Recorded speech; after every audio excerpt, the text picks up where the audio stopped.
There's only one Darlington. There's only one original super speedway, and it's right here in Darlington, South Carolina. If you haven't seen a race at Darlington, you're going to go through life missing something. I remember every time I went to Darlington, I hit the wall. The lady in the black, it's more like the man in hell almost, you know. It'll get you, I'll tell you that right now. Gentlemen, start your engine. Half back, inside.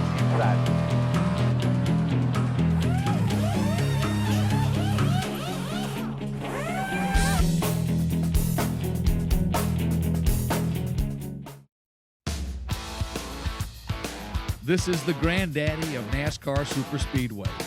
It's inside this facade of steel girders, concrete, and tunnels that history was written and legends were born.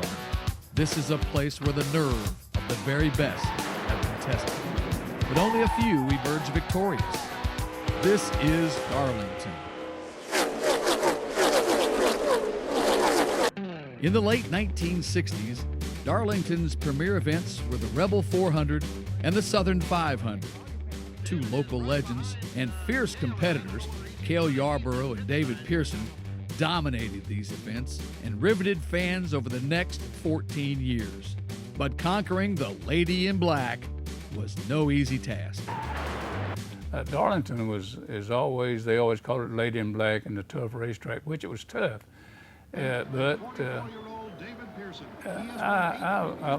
was always had good luck there, but it seemed like it, when they talking about there's one racetrack you couldn't beat, and I said if there's ever a track that I was going to try to beat, it was to be Darlington. When I heard they were building a super speedway not far from where I was born and raised, I was thrilled to death. And here comes CALE YARBOROUGh in car number 11 in. Junior Johnson grabs one of those 10-gallon gas cans that weighs about 70 pounds. He handled these, by the way, like they're Tinker toys. Well, CALE, he was a tough competitor, physically and mentally. And that was a big advantage over a lot of them drivers. See, I was born and raised on a farm, and I worked, and I knew what hard work and working in the heat was, and it made me tough. And this was a tough place, the toughest place that has ever been built. It's just a question of whether they can hold out. Physically, it's been very punishing today. I'll never forget how tough that day was, and how every second of every lap I had to concentrate on exactly what I was doing. And to be able to run 500 miles on this racetrack, if you were out there right by yourself and ran 500 miles at racing speed, you'd be lucky to finish 500 miles. This place will get you. And CALE's going to win it. The checkered flag is out for CALE YARBOROUGh. I almost couldn't believe it. That here I was. Here I had done it.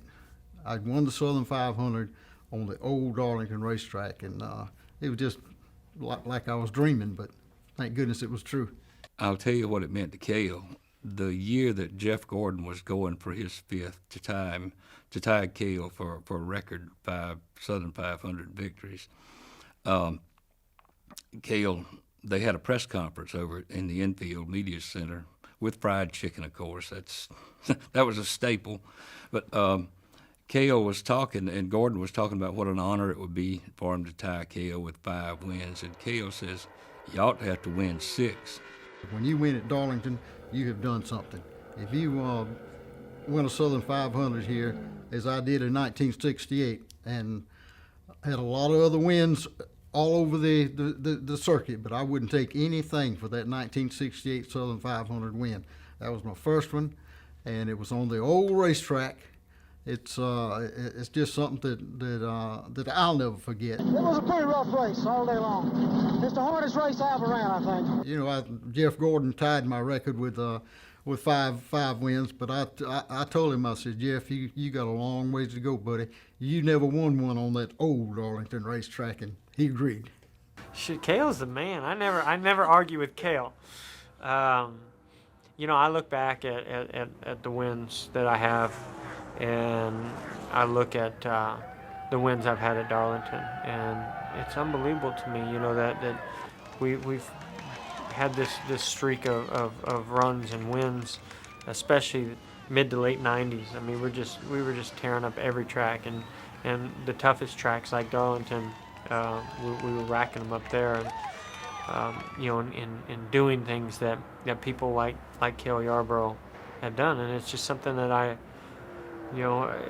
it's hard for me to even put into words and describe what it's like. And as I get older and I've been a part of the sport longer, those moments and those records mean so much more to me. You know, when I was doing them, I didn't know a whole lot about NASCAR. I was just going to another track, had a great team, fast race car, and just going trying to win races. It didn't matter to me who had won there, or who had won championships, but now it does.